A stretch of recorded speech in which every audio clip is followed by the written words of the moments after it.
Test, test, test. Testing 1, 2. 1, 3. Let's try that. We're good? Let's double check. Kayla, can you give me a feed on it? Yeah, it's working. Okay, Perfect. I got it right here. Okay. All right, we good to roll? Good to awesome. roll. Okay, guys. So hey, we're back. Sorry you couldn't hear us there, working through some sound issues. So every Tuesday, every Thursday, from 12 noon to 1 Eastern Standard Time, we bring you Making Hay with JRA. Where we're going to teach you how to get in business if you're not in business, and we're going to hope to help everybody grow and expand their business throughout the year, this year in 2019. Today, we're going to be talking about how to handle telephone calls. This thing right here, this telephone, one of the things that we do at Junk Doctors that we do extremely well that has allowed us to be as busy as we have been over the years to really take advantage of all that aggressive advertising we do is we handle this phone call really well. So we're going to go through different calls. We're going to do some mock calls, teach you how to handle objections, and let's just roll right into it. If you guys at any point have any questions, whether it's about the telephone or if it's about anything related to running a junk removal business, please place your messages or put your messages down. Also, subscribe to our channel. Make sure if you're not subscribed, please subscribe, and then like and dislike this video throughout it if you enjoy or if you do not enjoy what you're hearing. We still having sound issues? We good? Okay. All right.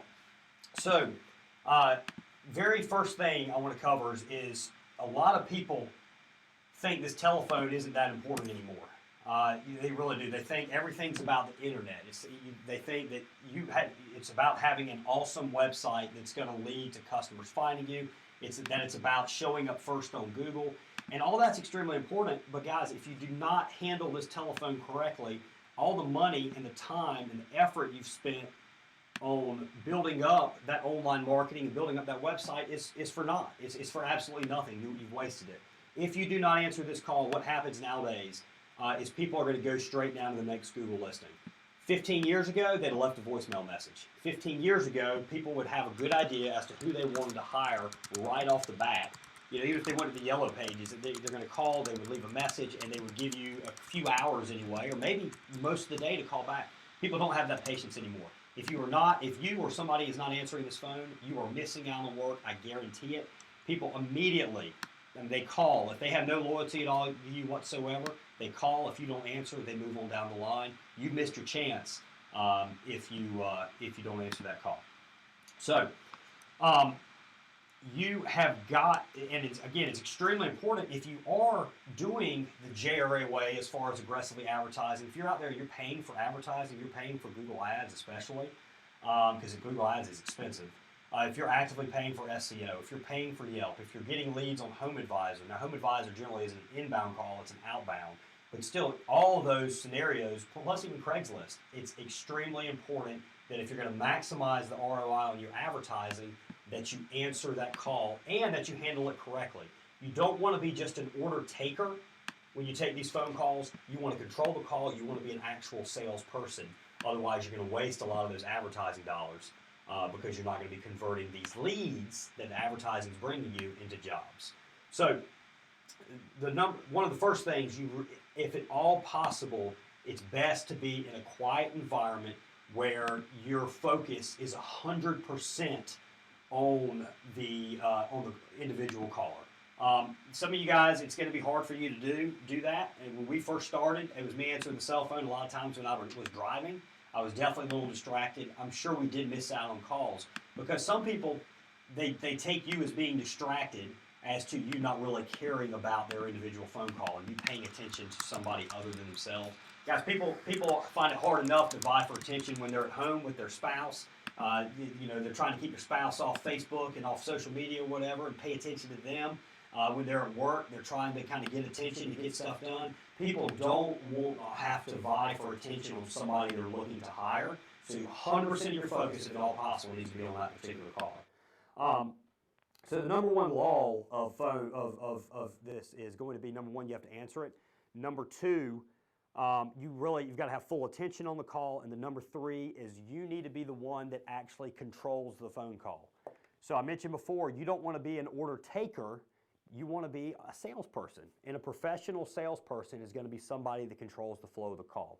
So if a customer calls up and the first thing they tell you, the first thing they say to you is, hey, how do you price? What's your pricing like?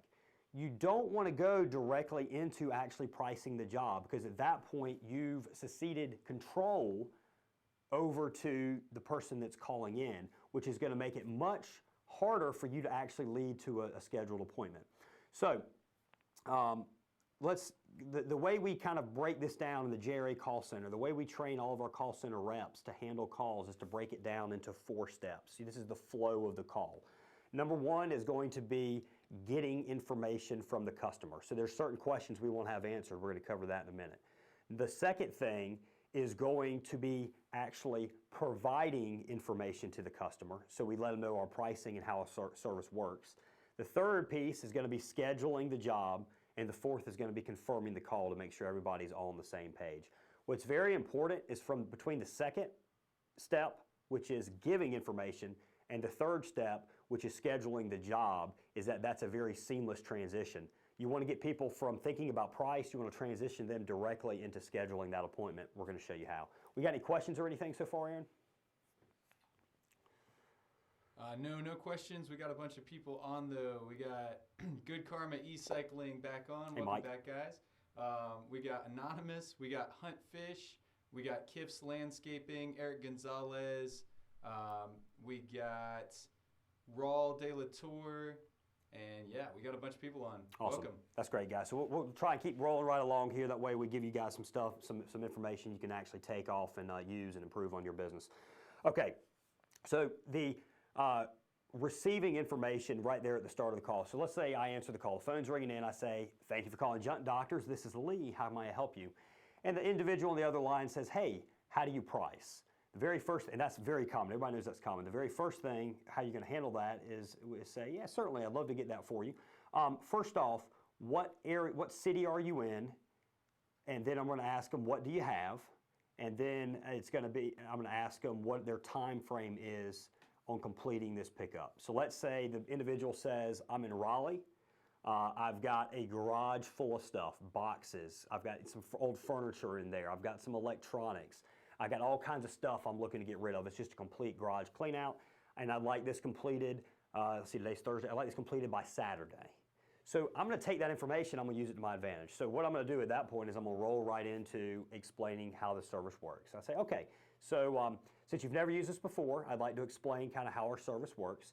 We're going to schedule a 2-hour arrival window with you. Our truck crew is going to call you 30 minutes out when they're on the way. Upon arrival, we're going to look at everything you have. We're going to provide you with a firm, no obligation price quote. You're going to know exactly what you're looking at before we start. And we price based on the amount of space your items take up in our trucks. Trucks we have are 8 feet wide, 10 feet long, 5 feet high, and that's equivalent to about 6 pickup truck loads.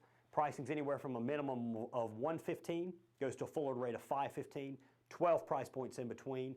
That includes the labor for us to go throughout your property to get everything loaded up. And again, you are going to get a very firm price right up front. You'll know exactly what you're looking at before we start. I know you want this done by Saturday. We can make that happen, actually. I do have an opening tomorrow. We've got 2 openings tomorrow. We could be out there between 10 and 12 in the morning, or we've got a 3 to 5 arrival time in the afternoon. Of those 2 slots, which one do you think would work best?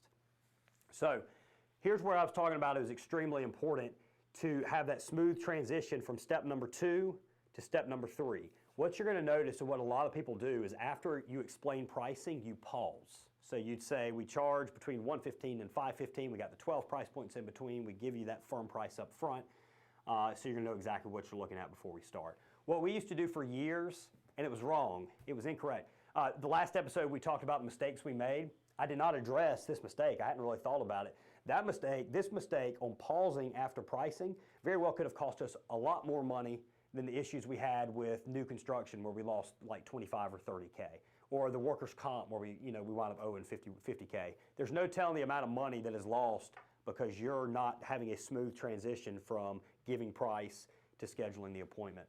One of the things you'll notice is I took that timeline to my advantage. So I didn't have to ask the customer, when are you looking to have us come out? I already knew that.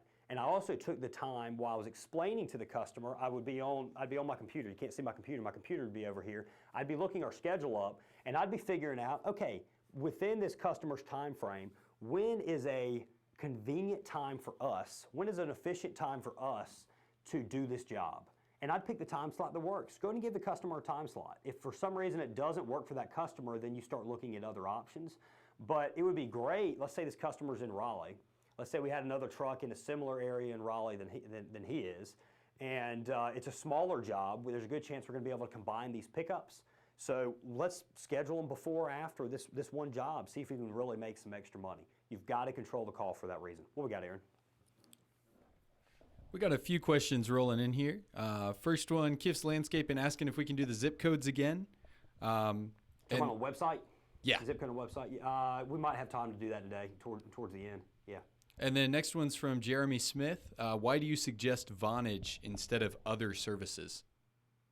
No loyalty at all to Vonage. That's just who we use. So I like voice over IP, period. It's because of all the tools. It's easy to forward calls, call recording. If your state allows it, it's very easy. That's the only reason. From time to time, Jeremy, I know you and I have had a conversation over the phone. I believe you've used Vonage in the past and had some issues.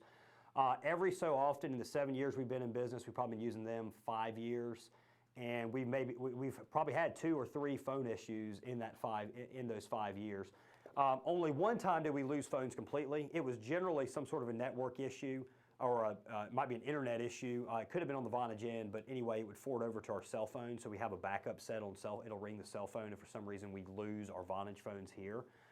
The other time, we did have one time where we had no phones at all for maybe 2.5 hours.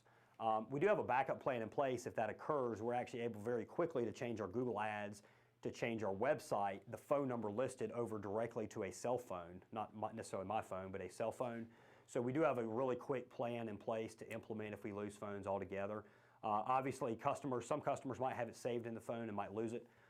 Again, I'm not dead set on Vonage. For our call center to work correctly, it does need to be Vonage if you're using our call center. But any voice over IP, I think there's several out there that are probably just as good, maybe better than Vonage. That's just who we happen to choose. All right, what else we got? All right, next up, we got a question from Andrew Houston. How far out should someone travel and also advertise to do junk removal if you live in a smaller market? So in a smaller market, you're going to have to go farther. I'm glad you specified market size. I mean, we're in Raleigh, in Charlotte, and Greensboro. I would consider Raleigh to be a mid-sized market, mid to large, probably really mid-sized. Charlotte, I would put closer to a large market than Raleigh. And all three, and then Greensboro is a small to medium-sized market. It's definitely not small, real small, but I mean, Greensboro's got 750,000 to 1 million people. Raleigh's got, I think, like 1.5 million, and then Charlotte has like 2.4 million. Which even at 2.4 million, that's a little bit of a smaller market. All three of those markets, we do a 50-mile radius. It's a lot tougher in Charlotte to accommodate that 50-mile radius because traffic is a lot worse. It's much easier in Greensboro than in Raleigh and Charlotte. If you're in what I would consider to be a small market would be definitely anything under 1 million, especially under 500,000. Then you're going to want to probably do a much wider radius, maybe a 50-mile radius.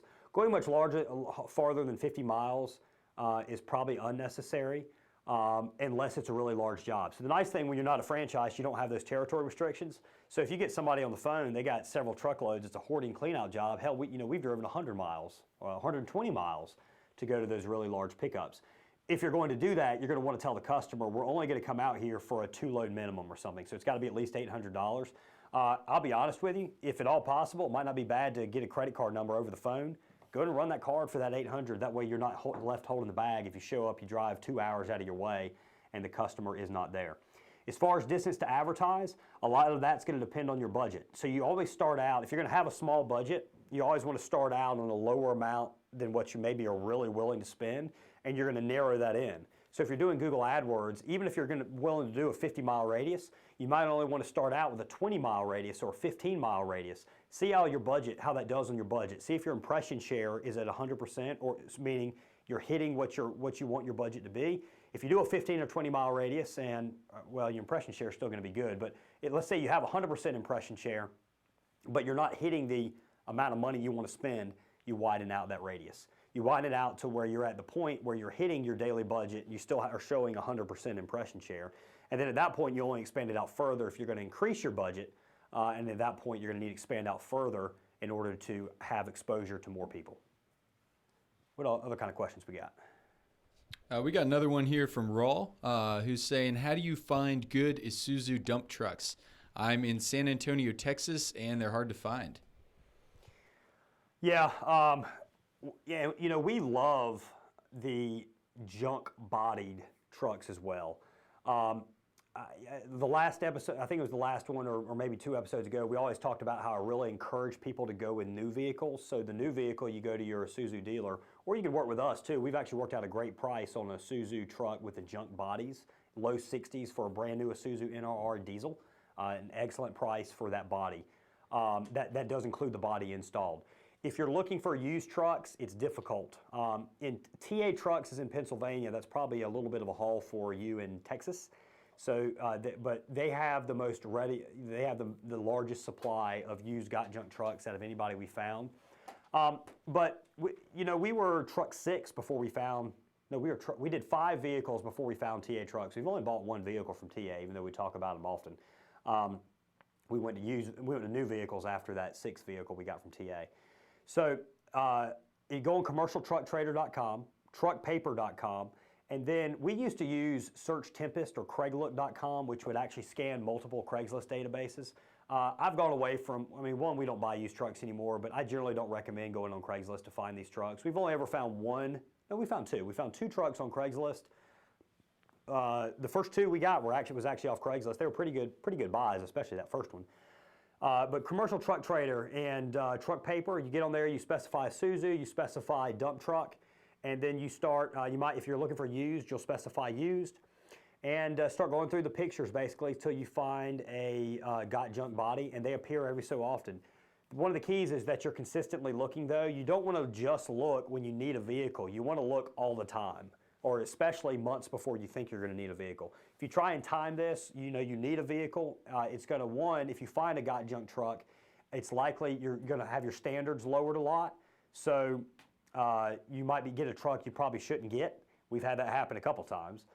The other thing is even though they're out there, they're hard enough to find that if you're not looking all the time, you're probably not going to come across them. From time to time, you will come across a used College Hunks truck. I have never once seen a used Junk King truck, which is odd, so I don't know if they're doing something with those. But the College Hunks trucks, I do not like as much used especially because they're using NPR frames and they're putting a really heavy body on it. So they're putting a body that's as heavy duty as the JRA and the Junk Doctor body on an NPR frame that has a 5,000 pound difference in GVWR. And we've gotten one used College Hunks truck. The brakes aren't nearly as good because it's a lot heavier. The truck doesn't drive as well, and it's not as good of it's really not as good as a truck. The got junk bodies is the only body you want an NPR frame. What else we got? All right, we got another question in here from Junk Buddy asking, how is the text messaging picture quote working out for you at Junk Doctors? Yeah, it works pretty good. So we use text messaging as pictures as a lead in. So our goal, we're not going to we very seldom, the only time we're going to give a firm price based off of a picture is if it's like 1 or 2 items, it's completely obvious what it is. Even then, we try not to. We try and give them an idea. And then we try and actually get in touch with them to get them scheduled and get them booked. So basically, we use it as a lead-in. We're not using it as, and it's very few customers actually text in. We get maybe 4 or 5 a day. So that's 10% of the jobs we do are, customer texted in. Works out pretty well if you know how to handle it. You get that text message in, you provide a quote, and you let them know it's a soft estimate, and then you prompt them, would you like to schedule? One thing you can also do is pick up the phone and call them. Say, hey, we got your picture message in. We wanted to discuss it. That's actually a method we're going to now. Some people answer. If they don't answer, then you respond back like we used to. But if they do answer, you try and control that call. You try and get them scheduled for certain. We're actually going to talk about that text message thing a little bit later in this call as well, because some people, they try and get customers to send them pictures before you book the job, and you're missing out on a lot of work. We're going to discuss that in just a bit. We got any other questions? Yeah, we got a couple more coming in. First off, Andrew Houston came back, said, I live approximately 70 miles southeast of Oklahoma City. And then Albino Buffalo had a question. Lee, when is junk removal the busiest time of year? Okay, I'm not extremely familiar with the Oklahoma City market. It's 70 miles south of Oklahoma City. I'm going to guess that you're in a very, very small area. 70 miles is going to be tough to do. It's going to be if you're going to do advertising, you're going to want to advertise in Oklahoma. I would try and find an area for you to actually park your junk truck potentially, and actually try and find an employee, a helper in that area, so you're not having to pay drive time from your area all the way to Oklahoma City.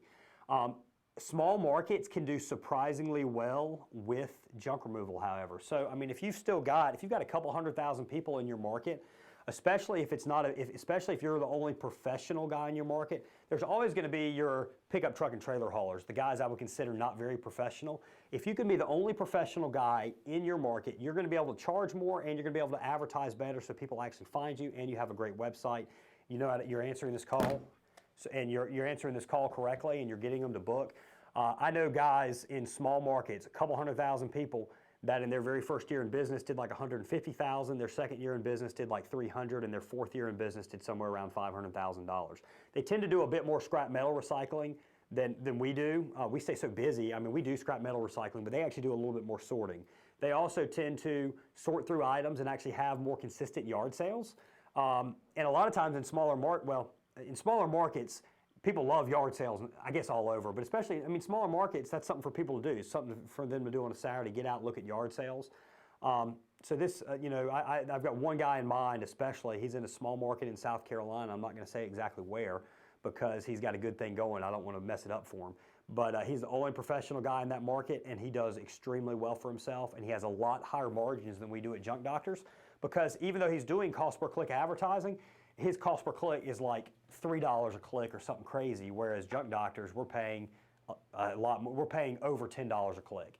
So a lot of things, I would try it out in your small market first. Just because in your small market does not mean you have to go to the large market. The large market's going to have a lot more competition. Go after your small market. Do everything we're talking about and see how it works out before you start going all the way to Oklahoma City. I definitely would not go all the way to Oklahoma City if you have even an okay market. What else we got?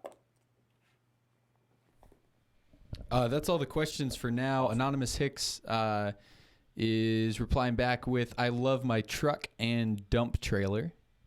Good, man. That's awesome. You know, when you're on a truck and dump trailer, if you're the only guy on it, then that works out great. My main thing is once you get to having employees, the Isuzu truck really is the way to go.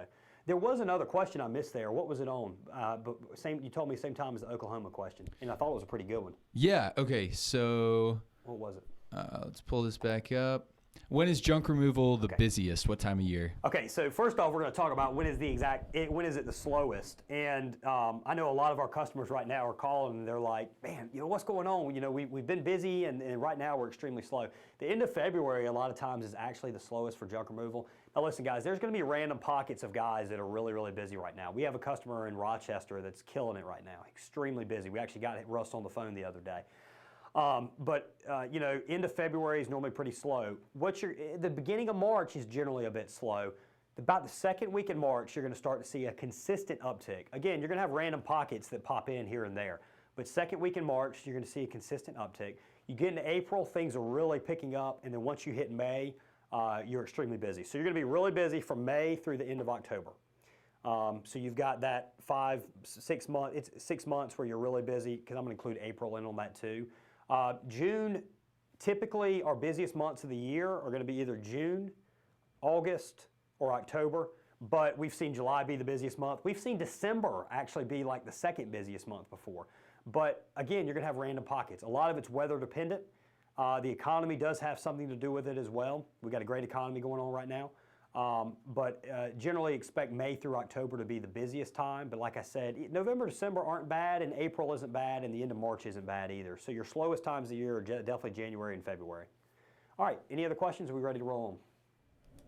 Yeah, we got one from Junk Buddy, and Junk Buddy asks, do you prefer radius advertising or location pay-per-click? It depends on your market. So, I mean, if you're in a really densely populated area, for example, we're working with a guy in New York City and he wants to target mainly Manhattan. All we target is like some certain zip codes in Manhattan. I think it still is like 8 million people we're hitting. But if you're in a much more open market, and if you're in a market that has less people and the traffic is better, I'd recommend a radius advertising on that. So it's completely dependent. If you're in a really densely populated area, target just by city. And then if not, target by radius. If you know, and also it's part of your budget. If your budget's a bit more limited, then you're going to want to spend your budget in the areas you know are going to be kind of your target customers. So if you're have a limited budget, you're going to want to go after the income area, the higher income areas, the homeowner areas potentially, than being in what would be considered the ghetto or the projects. You're not going to want to spend money in the ghetto and the projects. So if you're doing radius advertising, sometimes you wind up in those areas. So you can still do a radius advertising for AdWords, and then you exclude certain zip codes. And then that way you're hitting the best of both worlds. You got a great radius, and you're hitting mainly the people you want to hit. Anything else we got?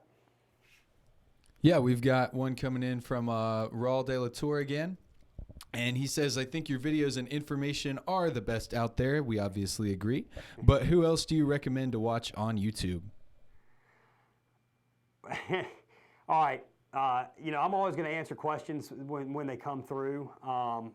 And there's basically, maybe 3 junk removal guys out there. There's us, Junk Bob, Junk DFW.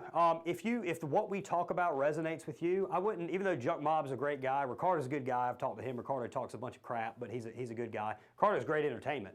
His stuff's probably more entertaining than our stuff. But what we talk about and the way we push stuff is completely different from those guys. So you're not going to want to, if you believe that our method's the correct way, you're not going to want to watch Junk Mob and Junk DFW for the information, because it's 2 completely different approaches. The same thing's is said if you're watching Junk Mob and Ricardo and you think that that's the way to go, you're probably not going to watch our stuff. Let's see if we lose any viewers right here. What happens is you don't want to have people, you're going to be getting conflicting information. Whenever you get conflicting information, it's not helping. So you really need to be completely certain in the direction you're moving, and you don't want a lot of other people giving you other options. You need to find your option and what's for you, and you need to go straight in that direction, ignore everything else. As far as YouTube, other YouTube stuff, everybody knows I watch a pretty good amount of Grant Cardone. He's got awesome stuff out there, some motivational stuff. He's got his Friday thing, Cardone Zone, which unfortunately we're the exact same time as Cardone Zone on Friday. Well, actually, we're not on Fridays. That's right. So he's 12 to 1 on Fridays. You watch us on Tuesdays and Thursdays. Watch him 12 to 1 on Fridays. It's got great money stuff, sales stuff. You're going to hear some of the stuff that I say from his episode, and I'm 100% honest. He's influenced me over the past couple years. So our business has really taken off when I watched Grant's stuff and I saw what he talked about. It's the sales end, the being focused on just a few things. Grant is a hell of an entertainer. He is also he's over the top. His personality turns a lot of people off, but if you get through all the bullshit that he talks about, he's got extremely great material that you can follow. I'm not a huge Gary Vee fan, but from time to time I'll look at stuff on Gary Vee. I think Gary Vee, he's all about hard work, which is great, but I also sometimes I think he's about, he's missing the boat as far as sometimes you can work smarter rather than harder. And a little bit of watch on him, he's all about work, no play at all, and I'm about playing some also. All right, Aaron, let's keep rolling through this, and then we'll get to a few more questions. I do want to make sure we're still proceeding along on this phone stuff, because I think there's great stuff on this phone stuff.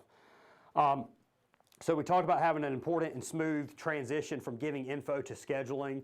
We've got that JRA Call Center, guys. If you can't dedicate, if you're going to miss calls, you can set our call center as being backup. The call center, if you're using any of our other services, it's $250 a month access fee. It's $19 per book job. We'd be happy to talk to anybody about that call center, but I can guarantee you if you're missing calls, or if you're not extremely talented on the phone, or if you're distracted on the phone, we're going to be able to make up for what we charge by the jobs we can get booked. Because everybody we work with in our call center, we train them. Everything we're talking about here, they go through training. It's 2 weeks before they even answer a phone call of training. Making sure things are done correctly. The call center is one of the most useful. We have a lot of great services, but as far as just improving a business owner's quality of life, the call center is an awesome thing, because I know that how the quality of my life suffered a bit by having to answer calls all the time.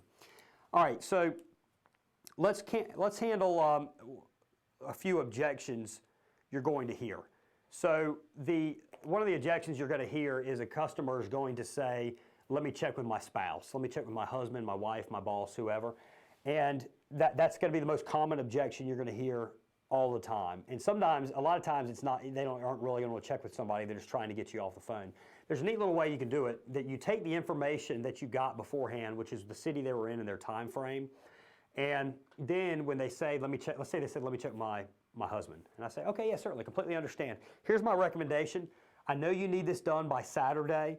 Availability is a bit limited. However, we can make that happen. We've got this Friday time slot of 10 to 12, or we have a 3 to 5 arrival time on the same day on Friday. My suggestion would be, let's get you scheduled. You check with your husband. If for some reason that time slot doesn't work, we can always get you moved around. However, I just want to make sure that you were actually able to get this done by the time you need it done. Of those two time slots, that 10 to 12 or the 3 to 5, which works best? That right there, it's like 80% of the time that works. 80% of the time that is going to happen. And I don't know the percentage of calls you're going to hear that objection, but it's probably like 10 or 15%, probably at least 10%. So think about all the calls over the years that you've gotten, if you've been in business any length of time, all the calls you've gotten where people say, I need to check with somebody. You say, okay, great, just give me a call, call me back when you're ready, which is probably never. They're probably never going to call back. So, and you think of all those calls you've taken, and then add an 80%, and add in what your average job cost is, and it's going to hurt. It's going to hurt when you realize all the calls. It hurts me thinking about all the calls we missed up, because we used to be order takers and not salespeople. Just by doing that one thing correctly, the amount of book jobs is going to go way up. And also, it also goes back to controlling the call. So had you not gotten that time frame and the city they were in, it would have been a lot harder to have done that close. We were able to use the time frame and limited availability to our advantage. The other thing you're going to hear is, let me check my calendar. Just do the exact same thing. So yeah, completely understand. Here's my suggestion though. We got limited availability. You need this done by Saturday. I have these two time slots, 10 to 12, 3 to 5 available tomorrow. Let's get you down. If for some reason you check your calendar and that time slot doesn't work, call us back. We'll be able to work something out, get you moved around and get you canceled, whatever you need. Again, 80% of the time that works. The only other thing that you might hear from time to time is going to be pricing. The other thing you're going to hear is, hey, I'd like to call around. Man, we're giving away some awesome information here, dude. I mean, this is some stuff we actually charge for, and we're sitting here giving away this information. But the pricing thing, it doesn't hurt to actually have your competitors' pricing, College Hunks, Junk King, Got Junk, so on and so forth. You don't have to bring that up immediately, but the initial thing we get if somebody says they want to call around and check on pricing and be like, yeah, I mean, 100% agree, you got to check on pricing. Here's my suggestion though, and here's my little bit of information. What I'm going to tell you, we're a locally owned company. We're not. Most of our competitors are not. They're having to pay franchise fees, so they're actually generally going to be more expensive. However, most junk removal companies charge about the same, give or take like $20, $25. You need this done by Saturday. I've got these two slots on Friday of 10 to 12 and 3 to 5. How about let's make sure we get you on the calendar so we get this job done for you. And then if for some reason, if you call around, you find somebody with better pricing, you find somebody you like more than me, just give us a call back and cancel. There's no charge for cancellation. Of those two slots, the 10 to 12 or 3 to 5, which one works better? So again, guys, that works a ton. And chances are they're not after that, they're not going to follow up and actually make calls. On these objections, one of the things you're going to be probably wondering is, okay, so you get these guys on the schedule, how often do they cancel? It is at a higher percentage than people who did not have an objection, but it's like 5% more, somewhere around 5%, give or take. So it's definitely worth the 80% success rate you have on handling these objections. All right, what we got? Any questions? Yeah. Yeah, we got a slew of questions up here. All right, first off, let me get back up to it. We've got Jerome Jones. How do you set prices when you only have an 8-foot pickup trucks and 5x10 trailer? Yeah, I mean, you need to figure your cubic yard calculations. Get the height on that, his wall height. Let's say it's 3 foot. So let's do a quick little cubic yard calculator right here. Once you've got the height, let me know.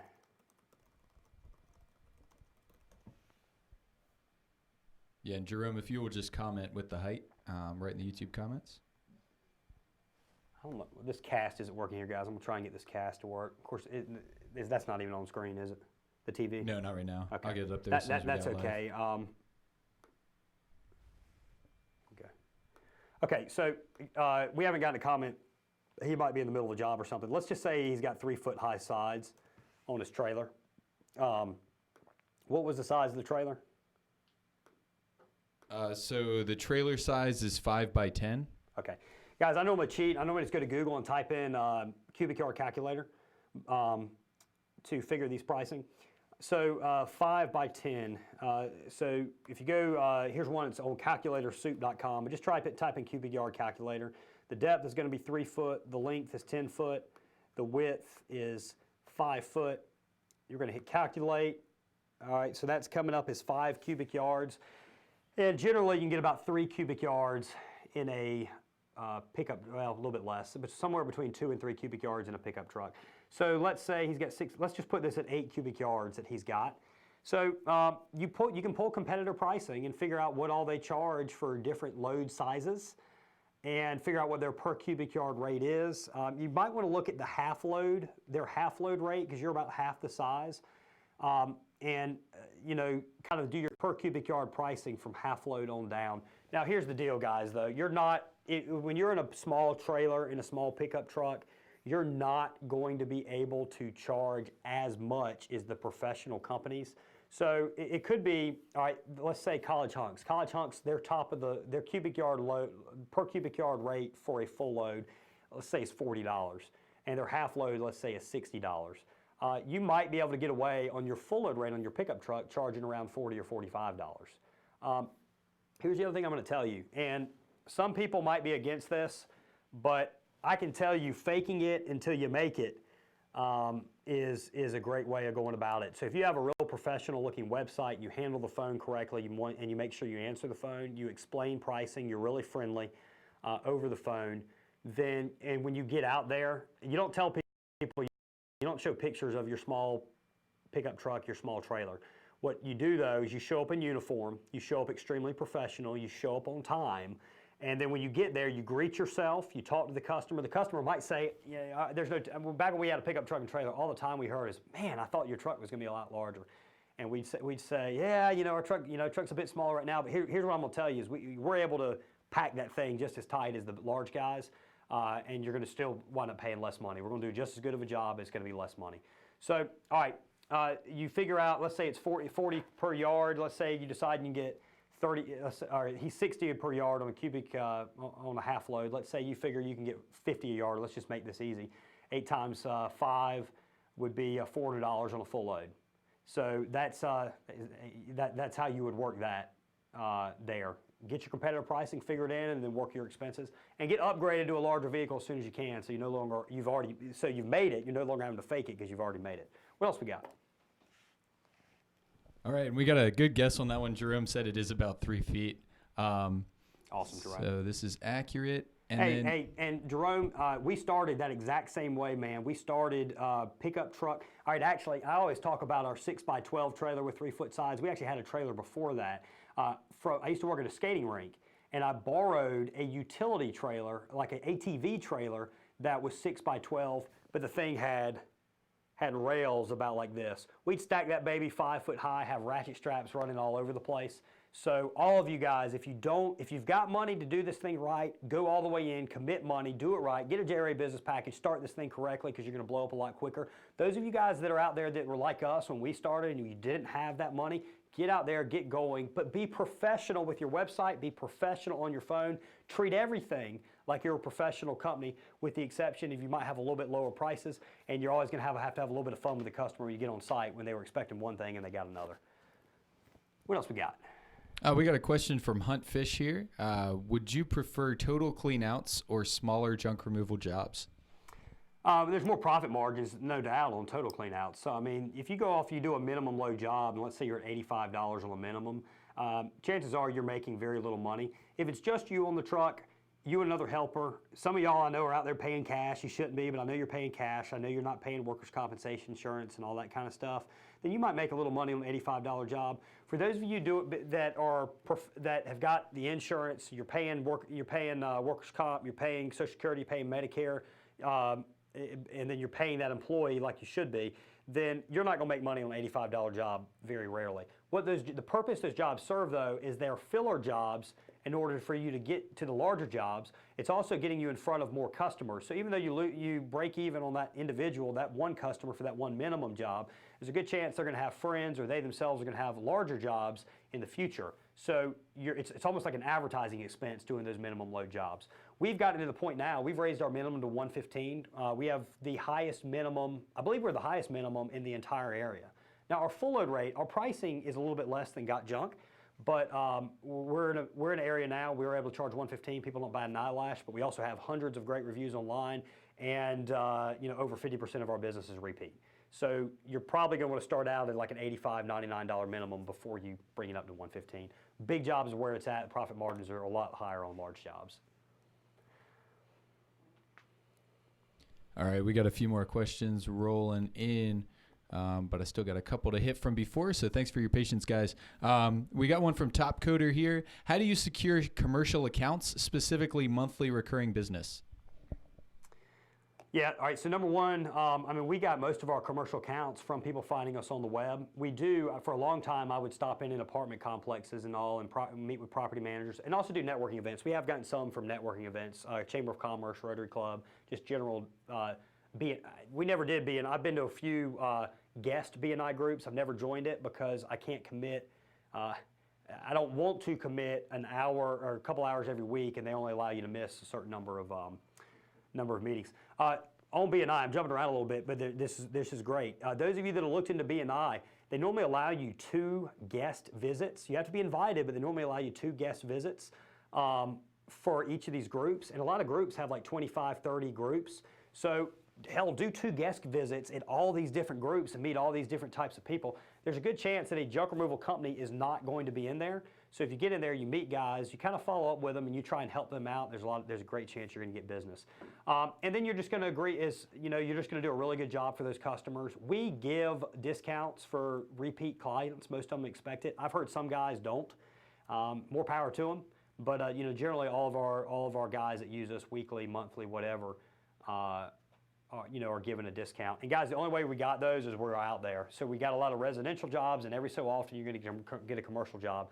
We have a housing authority, or we have some apartment complexes and property managers that pay us $10,000 or $15,000 plus a year, and we've got a couple customers that are $100K plus. And I think almost all of those actually came from people finding us online. So even though if you're running Google Ads at acquisition costs, sometimes your short-term profits really aren't there because Google Ads is expensive.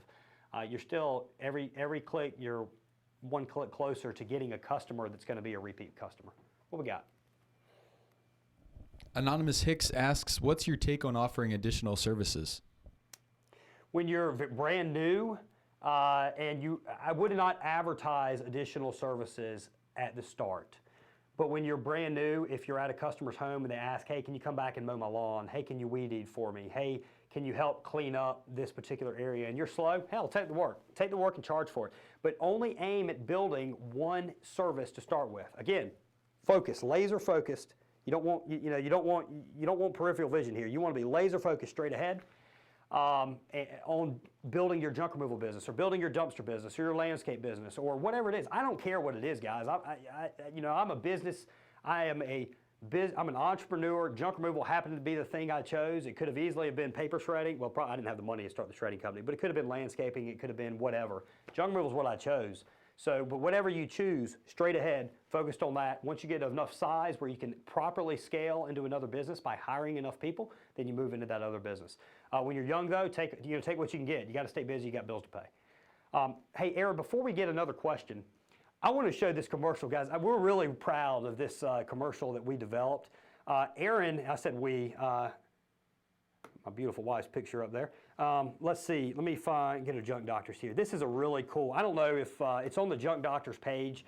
By the way, guys, please like. If you want to like. Whoop, I'm apparently not casting correctly here. All right.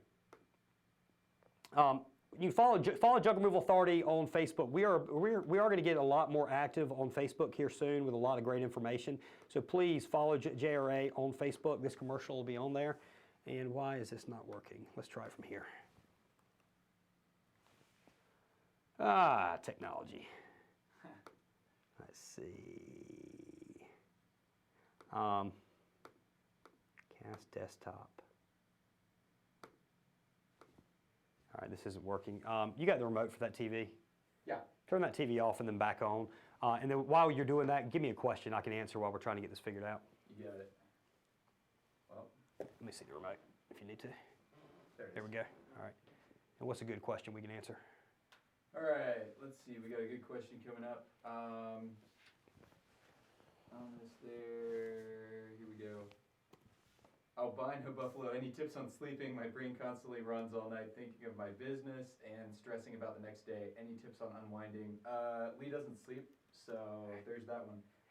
And actually, I do. I didn't used to, but I do sleep. And I'll be honest with you, you got to try and find and get your sleep in. Getting whatever amount of sleep you need, and if it's 6 hours, if it's 8 hours, whatever, is extremely important. I used to go years without sleeping, and I think sometimes my short-term productivity would be higher, but long-term it wouldn't, because you're like running on like 70%. So I've actually, one of the things I've started doing the last 6 months, and it's amazing, our business has really taken off almost since then, is I try and get at least 7 hours. That's what I've determined I need, is I need 7 hours of sleep. My natural sleep rhythm, some of you guys on junk removal, you're not gonna have this. You're not gonna have this luxury. There were years I came in to work at 5:30, 6 o'clock, 7 o'clock in the morning. I normally don't get into like 9:30 now, but then I work until like 7:30 or 8, and then I come home, I spend time, with my wife. I dedicate that on my calendar. We watch TV, we go to a movie, we go to eat, do whatever we do for an hour and a half, 2 hours, and then I normally actually work a couple hours in the evenings before I go to sleep, somewhere around like 1 a.m., and then I wake up around 8 and get on in here around 9. So that's what I found is my most productive. Aaron, on the other hand, I think he likes getting in at 7 o'clock. That's when he works best, and he leaves a bit earlier than I do. All right, I think we're working here now, guys. Let's see if we can get this thing working here. So again, hey, check out, please like our Junk Removal Authority page, guys. Matter of fact, let's just do this off the JRA page. This is all. I don't know how this audio is going to work. Is the audio on the TV up? Let's find out. And I'll stand up close to it because Junk Removal Authority. You shared this on the JRA page, right? Yeah. All right. Man, this thing's awesome. This is the great commercial. Aaron, it was his idea. He produced it. He edited it. This guy actually worked for us. Lol. He actually worked for us. They're all moving boxes. It's probably a little too room in loud. your recycling bin. All right, that's extremely loud. All right, let's see if we can turn that down a little. Let's try that. So now, Okay, let's restart. they're all moving boxes. You didn't have room in your recycling bin. So now I'm on your pool table, blocking that perfect combo you finally would have nailed. Not on my watch. Let's face it, I'm in the way. This isn't working for either of us. But if you call Junk Doctors, they'll be out within 24 hours to take me off your hands. They'll get me out no matter where I'm hiding. They'll load me up and take me where I belong.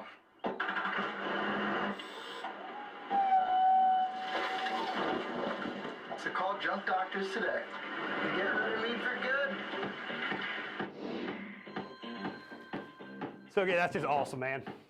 That's incredible. What'd y'all think of that? Y'all comment on what you thought of that commercial. You can check it out again on our JRA Facebook page. It is on there. That commercial, we are thinking, we kind of got thinking, man, this thing's pretty awesome, and it took some time, and it took some resources to produce that. We self-produced all of that. We are considering doing commercials like that and actually allowing others to use it. Now, there'll be a charge for it, obviously, but we'll let you know when that happens, but we can actually brand that commercial for your particular company in your market. We're going to try and let that thing roll, though. How many views are we at on that now? Like 7,000? Yeah. It's like 7,000 views, been shared like close to 40 times or 39 times or something like that. So, what is it? I thought I just saw it on there. Anyway, it's kind of going viral. So we're gonna do some paid advertising with it as well. That's the first time we've ever hit on a commercial like that's gone semi-viral. 7,000 isn't really viral, but it's going to get us a fair amount of attention.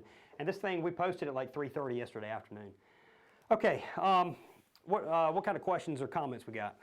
Yeah, so we got a bunch coming in. So we've got some. I'll go kind of like back to front real quick to get us back on track.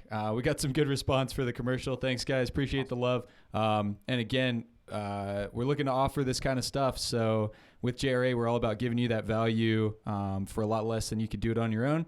So hit us up, and we've got you covered. So after the commercial stuff, we've got a few questions here. We've got from Rawl again, how do you price construction debris such as drywall? Are the prices different? Yeah, we normally just charge extra for it. Now, like bed load pricing, we don't consider drywall to really be bed load. Bed load would be like gravel, rock, dirt, concrete, some shingles, asphalt shingles if they're really heavy. In that case, we do the entire length of our bed, or the entire surface area of our bed filled about 1.5 feet or 2 foot high, and it's done at quarter load pricing, and we do it like our regular pricing. I think the full load on bed load for that amount is $500. Quarter load is, or 3/4 loads like $400. Quarter loads like $300. Half load, that's not going to be right.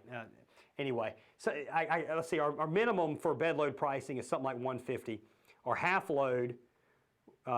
So quarter load would be minimum. Half load, I should know this stuff better. Half load is about $300. 3/4 load is about $400, and then a full load is about like $500 is how we do it, because it is so much heavier. When you've got drywall, we normally just, or tile, you've got bags of tile, we normally just tack on an additional charge. It's a judgment call. So we look at it, we see how much weight it's going to be.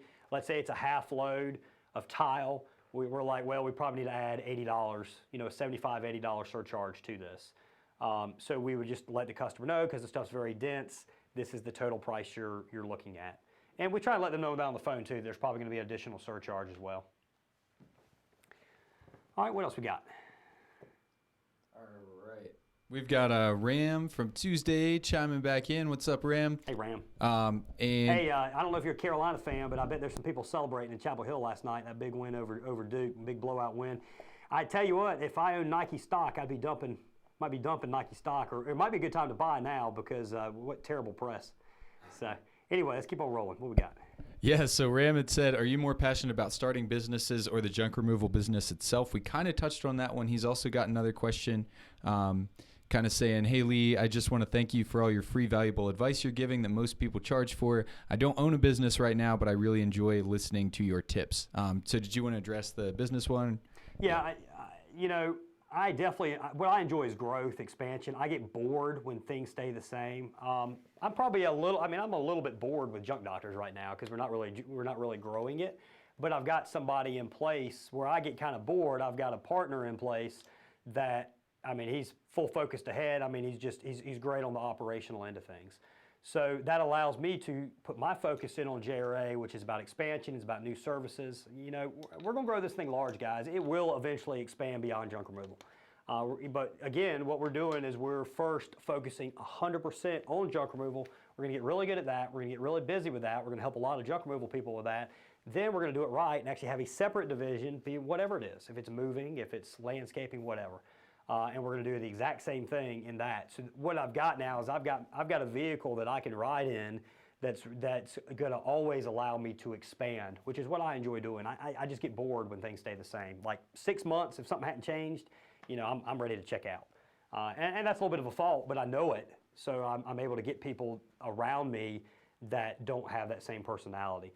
If we had an office full of me, we'd be going off in a million different directions probably, and but luckily we don't. Even though I'm real focused, I got some idea or something I want, kind of going off and on. So if you're like that, if you enjoy the expansion, you got to get somebody around you that's really great at operations and really great at staying focused on the day-to-day task. What else we got? Yeah, so we got plenty of stuff. First, Ram had said he's actually a Duke fan, so that's... sorry, man. I was going for Duke, actually. So I'm a state fan. I'm an ABC guy, anybody but Carolina. So, all right, what else we got? Hunt Fish is chiming in with, how do you get more leads on total cleanouts? You just got, it's a numbers thing. You just got to advertise more. Now, you can, there are some... people that specialize in hoarding situations. It's also, you can contact moving companies and let moving companies know, hey, if you ever encounter a hoarding situation with good stuff, let me know. We've never done any of that. I'm kind of pulling straws right here. Basically, the way we've gotten full cleanouts is just by advertising a lot. That means you go through a lot of small jobs to get to the big jobs. Unfortunately, in this business, you can't, as good as Facebook and Google are at subdividing markets and you being able to aim at certain income levels and certain genders and age groups and everything like that. Unfortunately, you can't say all I want is people that have a whole bunch of shit. You know, you got to get through the people that just got minimum loads to get to the large loads. So it's just about advertising hard. It's about exposing yourself out there as much as possible. It kind of came off a little weird, but it's about just getting the word out about you as much as possible to get those larger jobs. It's a numbers game. Yeah, so we got plenty of comments going on in here. Got some funny stuff from Good Karma saying, love the commercial and why use a guy? Because most of our customers are women. Very smart. Yeah, I know you like those arms on him, Good Karma. That's right. Let's see. And actually, with Facebook, we do paid ads. We might see about implementing some women in and having the ads for the women actually target the men. So that is nice. We talked about you can't target people with a whole bunch of stuff, but you can target if it's a man or a woman that sees it. And I'm sure we'll play on that, and that'll be something we'll make available to everybody when it's done. And to touch on that too, actually, our analytics on that video show that the majority of viewers have been women so far. What's the number? Probably 70%? It wasn't quite that high. It was like 57% as of this morning. Well, I mean, the general population, I think 54% of people are women, so that's just a little bit above the general population. And actually, that mirrors our numbers. 57% of our customers or who call and book jobs are women. So it's amazing that 57% of the watchers are also, and this isn't just people that like Junk Doctor's page. I mean, we've got 1,000 people that follow our page, and we've got, what did I say, 7,000 views? 6,000, 7,000 views? Yeah, so anyway, yeah. It's beyond just, Junk Doctors, but it's been shared 30, 40 times. We got a question here from Junk Buddy. What's up, Junk Buddy? Do you run Google Ads 24 hours or just working hours? We run it 24 hours because we have like an unlimited budget, basically. Guys, I always want to share a lot of what we do, but I know some people in our market do watch these videos, so I'm not gonna go into full information on what we do, but it does show 24 hours. If you have a limited budget, so if you're unlike us, which our budget's unlimited, we're gonna spend whatever to keep that #1 spot and to show all the time. If you're not in that situation, I would generally show it just during working hours. And actually, here's another thing I'll tell you. If you got more of a limited budget, the majority of your phone calls for junk removal are going to take place between about 8 a.m. and about 1:30 p.m. And more specifically, about 8 a.m. to about 10 a.m. and then 12 noon to about 1:30 p.m. And then you get another little spurt from about 4 o'clock to about 5:30 p.m. So you can actually you could actually have it just show on those individual times, and that would be the most efficient. But if hopefully you're able to spend enough money on AdWords, you have a high enough budget that you at least show, say, from 7:30 in the morning till 6 p.m. in the evening, for sure. We got another question coming in from Ram, asking, do you do A/B testing with your ads or landing pages? Yeah, we do. We're doing more now, so especially since we started doing the monthly websites, which is part of what we include in monthly websites, is we tweak pages and do A/B testing. That is something that we are about to do a lot more on. The last episode we had was about mistakes, and I know most of our numbers pretty well, but one of the things we're really going to improve on, and one of the reasons we hadn't done it is it takes time. But we have the time, we also have the income stream coming in from the JRA services we provide to actually do some really good A/B testing so we can have factual data that actually shows which of these ads perform best. The nice thing is with AdWords is we've got years worth of data. We know what ads didn't work and what did work, but we are now doing more A/B testing.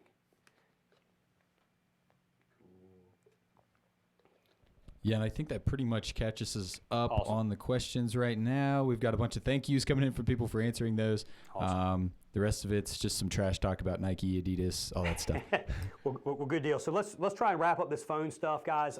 We're about an hour and 5 minutes into it. We're willing to go another 10 or 15 minutes. So please go ahead and get your questions in now. I'm going to wrap up the stuff on answering phones. We'll answer any questions you have, and then we'll wrap up this entire thing. Guys, again, please check us out at JunkRA.com and like our Facebook page. We have a lot of great free information, articles. For those of you that enjoy reading, there's some pretty great information. A lot I cover in videos, but sometimes it's nice to be able to actually read something. So there's a lot of great information on JRA.com. Again, the services we provide here, one of the things we're the best at that I know nobody out there does better with junk removal is our AdWords campaign, Google Ads campaign. It's extremely efficient. If you're willing to spend at least $1,500 a month, we can almost always more than make up our $750 a month management fee between the increased in jobs you're going to get, the increased income, as well as you're not going to be showing for a bunch of the BS that people normally show for. So no matter how many negative keywords you add, it's amazing how often you still show on bad keywords.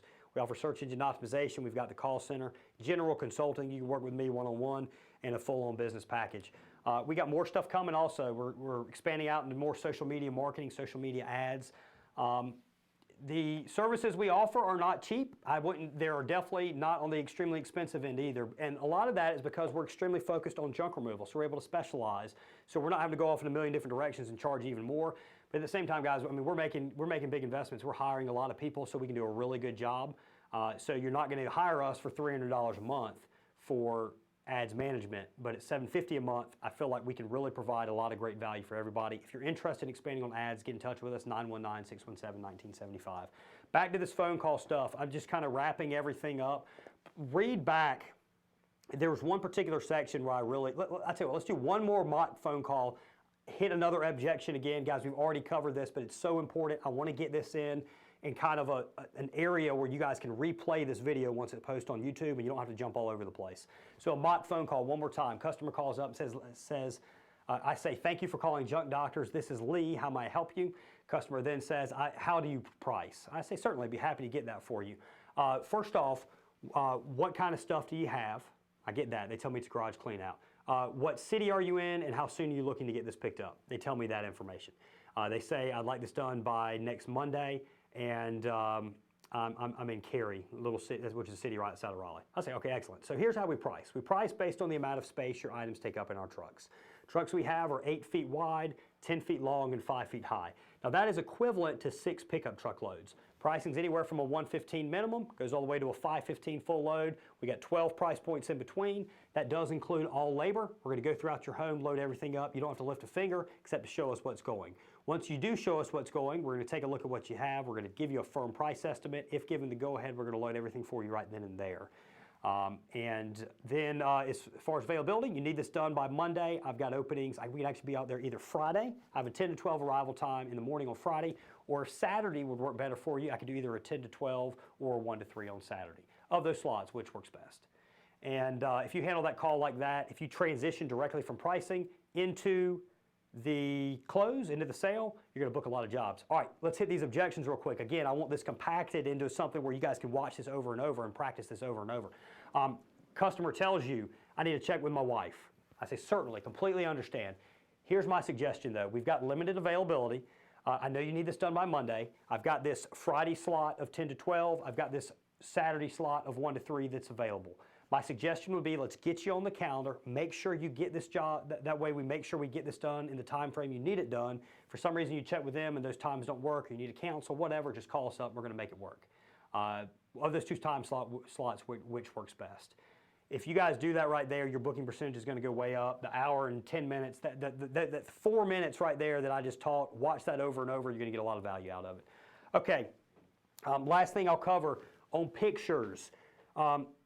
A lot of people make a mistake. They want people to send in pictures of their stuff. All their jobs, they want to get pictures. Guys, the amount of bookings you have is going to go down tremendously. Yes, by giving a ballpark price, the amount of on-site cancellations you receive will probably be lower than our approach. But guys, still 90% of the time we show up, 90, sometimes 93%, depending on the month, basically. Somewhere between 90 and 93% of the time we show up, we wind up doing the job. And that's at a high price. We're probably the second, maybe the third most expensive in our market. And the only way we did that is because we did a great job and we advertise hard over all these years.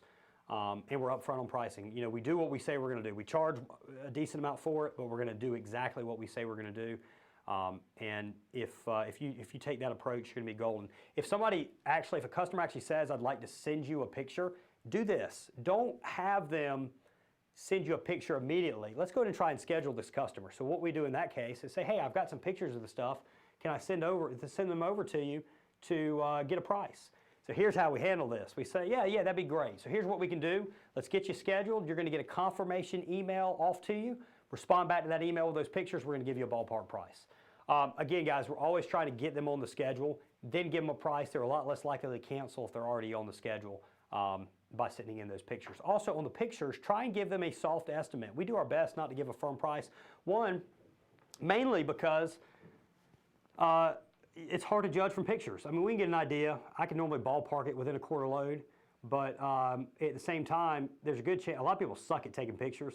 There's no way, they don't give you anything of uniform size, so you have some relativity in there to actually judge exactly how tall that pile is or how wide that pile is.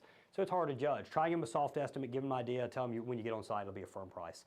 I think that's, typical booking percentages. Last thing, we book about, our standard is 75%. We want to book at least 75% of the calls that come in.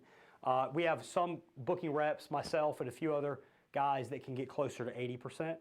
So that means of the qualified phone calls that come through, that we're able to book between 75 and 80% of those. A lot of guys are at 50%. Now, part of that is because you're advertising to people that aren't really ready to buy your service.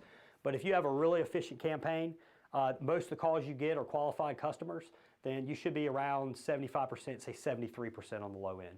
All right, we got, I don't know, we can do maybe a 10 minutes of questions at most. So we got any questions? Yep.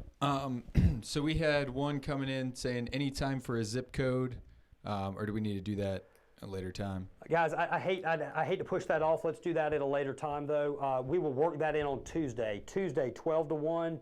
Tune in. We might even do 10 or 15 minutes of just y'all giving us zip codes, and I might even just go through some pricing and give you some pricing recommendations based off your zip code. Let's plan on that for Tuesday, guys. Being on Tuesday, we're gonna help everybody set their prices. All right, Kivs, thanks for that, and we'll start with you on Tuesday. And then Minneapolis Rubbish Removal Services says, I'm losing bids. What would you charge for a couch bed removal with $30 disposal fees? And I did clarify that $30 is per piece. So $60. So that's a couch and a bed. Is that a mattress and all too? What all is that? So I think it was asking basically for an individual removal of each of those pieces. Yeah, couches, we charge $120 for couches, and then a bed's gonna be like, our minimum is $115. So I mean, if it's like a queen bed and under, we would charge $115 for that. If it's a regular size couch, $120. If it's a sectional, we're closer to like $170. If it's a love seat, we're our minimum of $115. And you got to play, it's going to be specific to your market. Part of that is how you sell it. One thing we didn't cover here on the phone stuff is single items. So if somebody comes up and they will have a single item, they say I have a couch, what would that charge? I'm then going to go ahead and get the information I need as far as their location, time frame. They've already told me what they have and what. So I'm already going to go ahead and get that information, and then I'm going to say, okay, yeah, so the way this works, we're going to come out, we're going to load that couch up for you. No matter where it's at, we provide all labor. You don't have to bring it out the garage or wherever. We're going to come inside and get it. We'll take it out of the truck, we'll load it up, and we're going to take it off. There's no labor at all needed for you. What we charge for couches is $120 if it's a standard size couch. Okay, so I see you need this done by Monday. I've got 2 slots available tomorrow. I have a 10 to 12 or a 3 to 5. Of those 2, which works best? So if you do that transition from pricing over to scheduling, that's going to help out a lot. The other thing is the customers, if you're talking Craigslist customers, you're probably going to have to charge less normally. So I could not, if we did Craigslist advertising now, we're not going to be able to charge $120 for a couch. We'll probably need to charge like, I don't know, $75. My Craigslist pricing and knowledge is dated, but you just got a cheaper clientele. At $75, your acquisition cost for a Craigslist customer is a lot less. Your acquisition cost for a Craigslist customer, I don't know, I'm pulling this number out, it might be $20, whereas a Google customer might be $100. So you're going to be able to charge, have to charge the Google customer more to make the same amount of money as you do off the Craigslist customer. So it's $75 for a Craigslist customer, and it might almost be like $120 for a Google customer. So you need to understand where your jobs are coming from, but if you do that little transition like I talked about, that's going to help. What else we got? We got a question from Ram.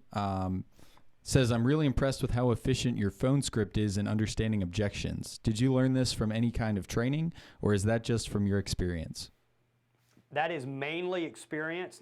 Now we do pay for Card Own You sales training. If it's normally like $6,000 a year or something for an individual. But I believe he runs sales every so often. I can't tell you when, but I think he's got a sale going on now. It's like $99 a month. That stuff is effective stuff, to be honest with you. I tell you what, we need to get set up as an affiliate for Cardo U, because I'm sure we're sending some stuff over to him. But it really, all right, what Cardo U does, it helps you build up a lot of confidence. I mentioned before, I'm naturally an introverted person. I've forced myself to become extroverted, because you have to be extroverted to make money and be successful. So that helps do that. It helps kind of, you get a viewpoint on how to approach a customer that's calling you. It's good stuff. So I mean, yeah, we pay like $1,500 a year, I think. We're about to go for a larger one, because we're going to put our call center guys on it. For that, I highly recommend it. If you can take the time and you actually try and learn the lessons, it will it's definitely going to pay for itself and then some. I mean, it's even if you pay the full price of $6,000, what you learn from that material is going to be worth $600,000, $6 million, or whatever, depending on what business you're in. All right, we've got another question from Top Coder. I noticed 1-800-GOT-JUNK places yard signs around town, typically in the nicer neighborhoods. Do you guys do this as well? We have from time to time. I'll be honest with you, we hear a lot of people that yard signs are extremely effective for. We don't get a whole lot from it. Now, part of that is we don't really put a focus on putting them out. But I think a lot of it's based on your area. I know around here, it's actually illegal to put out yard signs around here if it's not politically related. So, I mean, we've put them out before and gotten calls from the police or the town managers or whatever saying, come pick these signs up. They're where they aren't supposed to be. That wouldn't stop me from doing it, really. It just hasn't been extremely effective. A lot of that's probably just because we haven't committed to it. If we committed to say, all right, we're going to put out 100 yard signs a week, we're going to start getting calls because people are going to see them around. There's no doubt in my mind they're effective. Guys, my viewpoint on advertising is pretty much every advertising you do is effective if you do it often enough and if you do enough of it. We just haven't done enough of it for it to be very effective for us. If you do enough of it, it'll work for you. All right, and the last question we have on here right now is from Clutter Brothers LLC, Reno. What's up? Just got in. Any tips on hitting 200K in a second year? I mean, I feel like a broken record right here.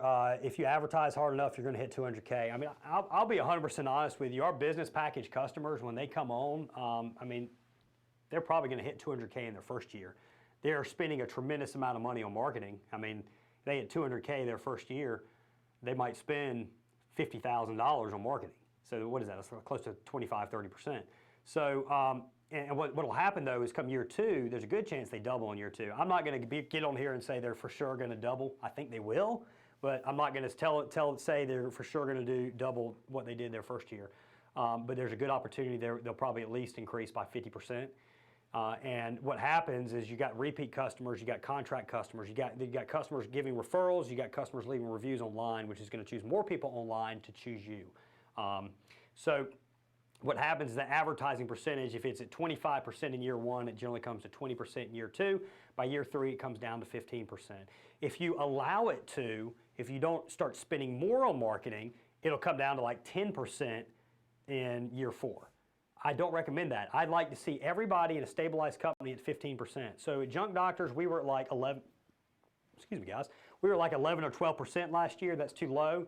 So this awesome commercial we have here, we've got budgeted. I'm not going to tell you what, but I can tell you we're spending over $150 a day right now, we just set it. This morning it was set at $150 a day on that commercial for Facebook advertising. And we might even do it on TV. So we want to be at 15%. So whatever we do is when we start getting beneath 15%, we'll look at radio, we look at TV, we look at Facebook. I think Facebook is where we're going to focus our money now. It's working. It's the ROI so far has not been as good as Google Ads. So that means if Google Ads, the acquisition cost I talk about all the time is high on Google Ads. It's even higher on Facebook, but it is bringing us work. So, and the more we do it, Facebook, whereas ads is more kind of direct response, Facebook is definitely a bit more of a branding aspect to it. So if we keep doing this long enough, it's going to work out. Our money is going to go to Facebook. I'm not going to diversify it to a million different things. If Facebook's working, I'm going to spend as much money as possible on Facebook until I can't spend anymore because we're showing 100% of the time for the demographics that we've targeted. Then at that point, I look at radio, TV, yard signs, whatever. Was that his question? Yeah. Oh, that's right. I answered it. Okay. Yeah, and so that was the last question we have on here right now. Getting a little love from Ivan. Thanks, Ivan. Saying we hit 220K from using JRA for like 8 months in my first year. Yeah, and hey guys, I mean, here's one thing I'm going to tell you. If you call us up, all right, let's say, I don't know if Jeremy Smith is still on now. Jeremy came to us and interested in our business package, and he wanted some referrals. Guys, we got the majority of our customers are extremely happy with what we do. The ones that are not are generally, we got one guy we're kind of struggling with. I don't know. He's in a market. What we're doing, it just seems it's just not really. You know, he's not getting great results from. I do think he started it in winter though. So by starting it in winter, I have faith that come springtime, it's going to start working. I visited with a guy. He's up in the New York area. He works for a construction company in New York City. Absolutely great guy. We got a call later today. I'm sure the call is going to be about, you know, trying to figure out why this stuff isn't working. What I can tell you is the AdWords we run for him is extremely efficient. There's great clicks. He's got a great website. He's answering calls. For some reason, the phone just ain't ringing. So we've had 2 other customers that haven't really done what we told them to do. They're business package customers. They bought our business package, but they didn't follow the formula for success. So basically, they're not doing the aggressive advertising model, and they're suffering with it. And one thing I'll tell you, when you go into business on your own, you better make daggone sure your spouse is 100% on board. If a spouse is applying pressure on you, and I'm not talking about anybody here. This is just there's not one individual I have in mind that I'm talking about on this. So if these people are watching this, I'm not talking about. There's no individual at all that I've got in mind.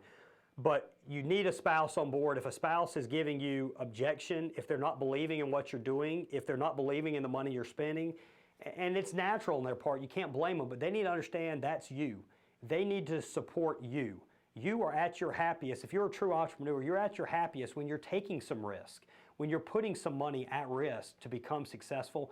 Guys, if you got a spouse can be either your greatest asset as far as a cheerleader, or they can be your largest detriment. If you got somebody that's not allowing you to operate the business like you need to, you probably, you know what, I'm gonna go ahead and say it. You either need, number one, you don't go out in business, or number two, you need to get a divorce. And that sounds terrible. It's fucked up, no doubt about it. But that's the 100% truth. They are going to hold you back. If you get in business and you have somebody that is holding you back all the time, you need to go to therapy to get it corrected.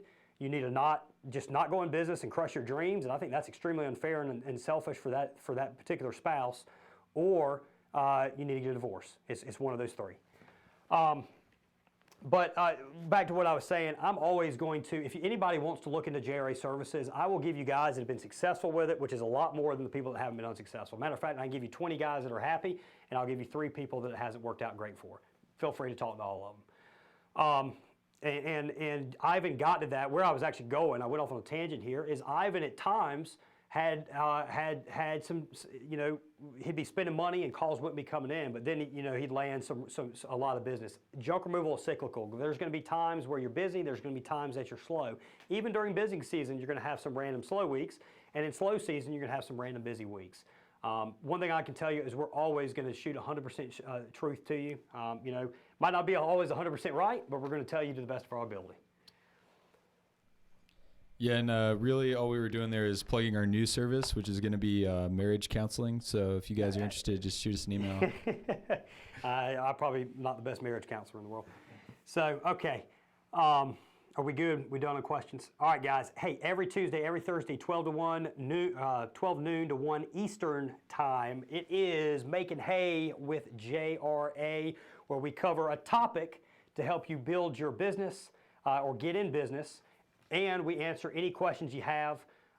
Please check us out, JunkRA.com at 919-617-1975. Get us your zip codes. Matter of fact, leave some comments on this video on a couple zip codes. We will lead off on the Tuesday show.